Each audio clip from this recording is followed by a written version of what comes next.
SIR এর লিস্টে adjudication যদি থাকে তাহলে ভোট দিতে পাবে না। কিন্তু আবার দেখেন অনেকেই ভোটের তালিকা যে পেরিয়েছে, মানে প্রার্থীর তালিকা, মানে ভোটে দাঁড়ানো যাবে, লিস্ট যখন বেরোলো তখন দেখলাম অনেক নেতা মন্ত্রী এমএলএ নাম নেই, আবার তারা প্রার্থী তালিকায় তাদের নাম আছে, মানে তারা ভোটে দাঁড়িয়ে ভোট নিতে পারবে, অথচ সাধারণ পাবলিক মানুষ, যারা সাধারণ মানুষ, তাদের অ্যাডজুডিকেশন আছে বলে ভোট দিতে পারবে না।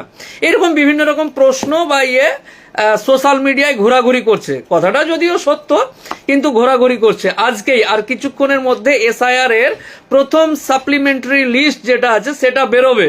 আমি মোফাক্কেরুল ইসলাম গোটা পশ্চিমবঙ্গের মানুষকে আশ্বস্ত করছি, চিন্তিত হওয়ার ব্যাপার নেই। এখনো অনেক জল বাকি, অনেক খেলা বাকি।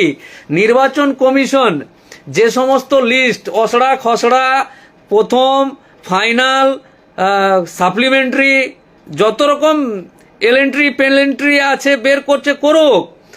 আপনি নিশ্চিতভাবে যদি এই ভারতবর্ষের নাগরিক হয়ে থাকেন, আপনার পূর্বপুরুষ যদি এই দেশের নাগরিক হয়ে থাকে, তাহলে আকার একারের জন্য আপনার নাম ভোটার লিস্ট থেকে, ভারতীয় নাগরিকের যে ভোটার লিস্ট, যে ভোটাধিকার, এটা থেকে আপনি বঞ্চিত হবেন না, আমি বলছি আপনাকে।